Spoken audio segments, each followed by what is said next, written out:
Welcome to the Eddie Hyatt Podcast. I'm your host and teacher, Eddie Hyatt, and so glad to be back with you today as we continue doing these word studies that undermine traditions about women.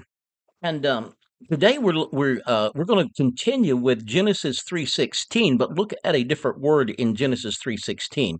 Now, we in the last episode we were looking at the latter part of verse 16, where God said to the woman, "Your desire shall be for your husband, and he shall rule over you."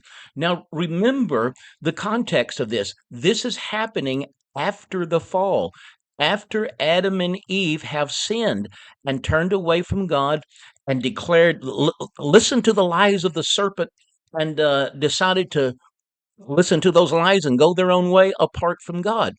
And so now God confronts them, all three of them, and tells them the consequences of their disobedience, the consequences of their rebellion. And so he speaks to the serpent, he speaks to the man, and then he speaks to the woman. And in Genesis 3:16, I'll read the complete verse. The woman, he said, "I will greatly multiply your sorrow and your uh let me pull this up just a little closer.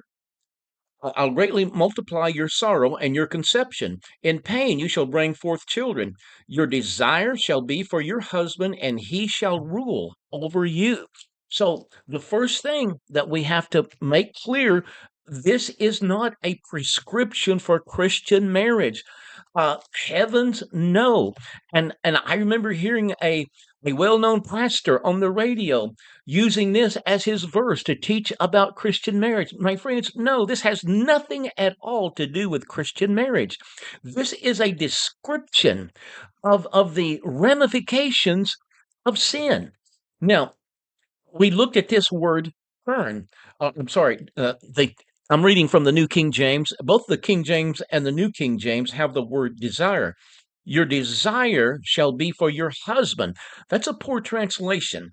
You can see how they would get desire out of it, but the Hebrew word teshukah means to turn.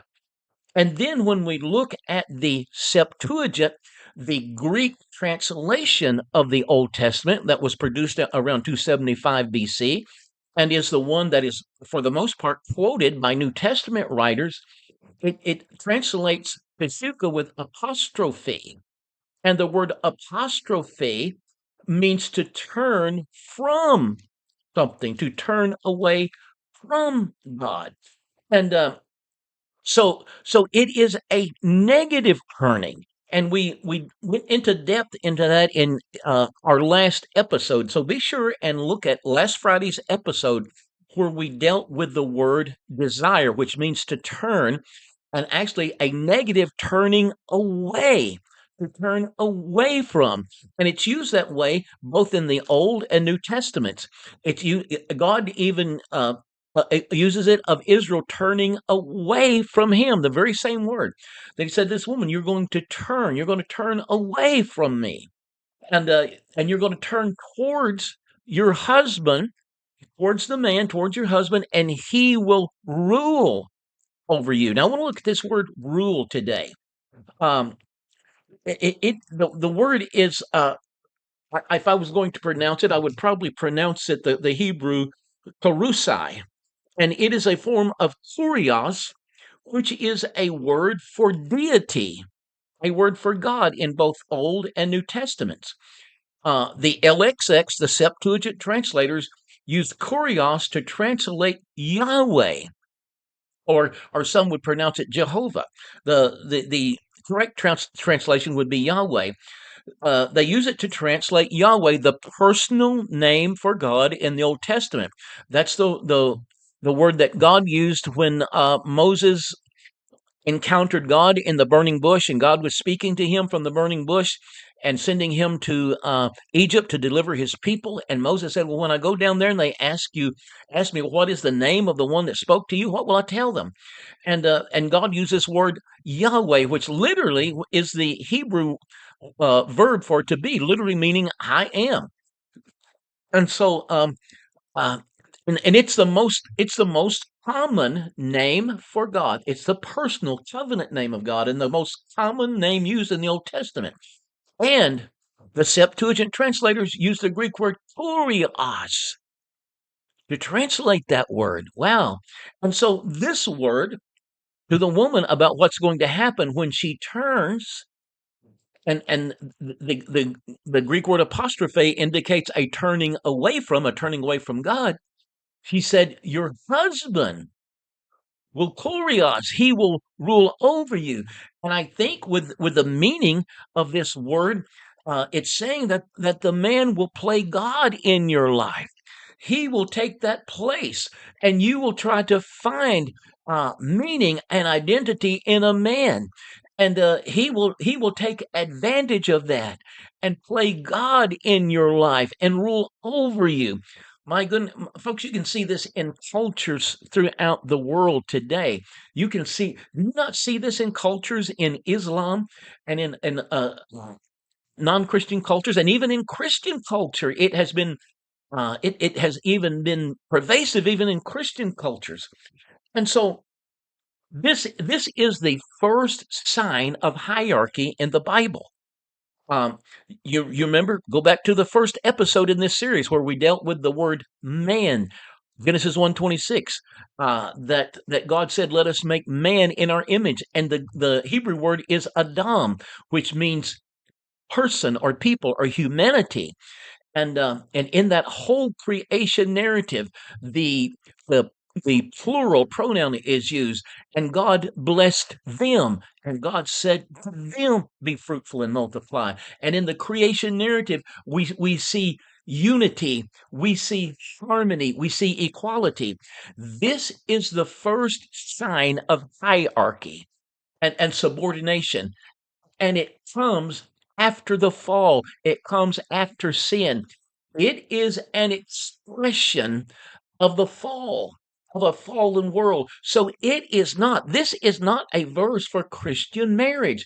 Folks, we got to go on to Jesus. Jesus came to undo the ramifications of the sin of our first parents. Jesus came to reverse the curse. And in the New Testament, I'm going to read a couple of passages as we near the end. The New Testament rejects all words that have connotations of hierarchy and authority. And I know somebody's going to say, well, what about Paul said that the husband is the head of the wife? That's the Greek word kephale. And we're going to look at that, and we're going to see that that Greek word was not a word that expressed hierarchical control, that it was not a word for power or master or lord. No, not at all. It has a whole different uh, uh, connotation and meaning. But we'll look at in another session. But first of all, I want to read something. And actually, this is from my book, Apostolic Leadership. But this applies to what we're talking about today. And I'm quoting from actually a Catholic theologian who has gone on to be with the Lord. I believe he was saved. And his name was Hans Kung. And he was a professor of theology, and he says in the New Testament, not in the New Testament. Now we're going way on to the New Testament. This passage we're dealing with today is in the Old Testament under the fall. Now in the New Testament, after the Messiah has come, and he has come to reverse the consequences of our first parents' mistake and their sin and their rebellion. And he says in the New Testament, not only is the word hierarchy consistently and deliberately avoided. Do you hear that? The word hierarchy is consistently and deliberately avoided, but so too are all secular words for office in connection with church functions as they express a relationship of power. Instead, serving at table, that is the word diakonoi, which a word means to serve. He says that is the word that is used about relationships in the church, and it can nowhere evoke associations with any authority, control, or position of dignity and power. So he is saying, which is true, that in the New Testament avoids using words that would give one person control or power over another. It avoids those kind of words. Yes, it does. When you understand the original language, it avoids those kinds of words. Now, let me read something where Paul, in the New Testament, where Paul specifically addresses male-female relationships in marriage. And so this was in uh, uh, Paul's letter to the Corinthians. It's chapter 7, verses 1 through 114. And Paul is obviously answering a question about from they sent to him about marriage. And Paul lays out, and I'm reading, actually, I'm reading from a book called Paul, Women in Church that I wrote. Paul lays out a marriage relationship in which there is mutuality with shared and equal authority. This is 1 Corinthians 7, 1 through 14. It is, listen to this, it is his most extensive teaching on marriage, and it is the only one in which he uses the word authority. Now, in this teaching on marriage, which for some reason we don't hear a lot, we hear mostly Ephesians chapter 5, but in this, his most extensive teaching on marriage, this is the only one where he uses the word authority. And that's the Greek word exousia. And in every case, he gives equal authority to the wife as he does to the husband. Did you hear that? Just like in Genesis 1. So now we have reverted. We have gone back before the fall. Now we are in the time of Messiah. He has come. He has reversed the curse. And now Paul, in his most extensive teaching on marriage, he uses the word authority, but he gives the wife the same authority as he does the man, just like in Genesis 1 at the creation. The well-known New Testament scholar, the late Dr. Gordon Fee, he commented on this saying, in a way quite unlike anything else in all his letters, the argument alternates between men and women 12 times in all. In, and in every case, there is complete mutuality between the sexes. Wow. So my friends, Genesis 3:16 don't don't ever allow anyone to try to tell you that passage can be used to teach about Christian marriage. Absolutely not. It is a description, not a prescription. It is about the woman in this fallen situation, looking for meaning and security, and turning from God to a man, and looking for identity and security and meaning in a relationship with a man. And he will take advantage of that situation and play God in her life and rule over her. This is common in cultures throughout the world today. But we're giving you the truth today. The truth will make us free. So Genesis 3:16, it is a description, not a prescription. And and so and it is the first time that we see the uh, a hierarchical relationship in the Bible, and it's after the fall. Hey, this is Eddie Hyatt. God bless you. I believe you're getting something out of this. Share it with your friends. Share it with your married friends, especially those who are having troubles and challenges. Share this with them. This can bring healing. This can bring hope to married couples today. So, Lord, I thank you today. Thank you for your word going forth with life, with light, and with power, and transforming, changing lives, changing marriages, changing relationships in Jesus' name. Amen. Hey, God bless you.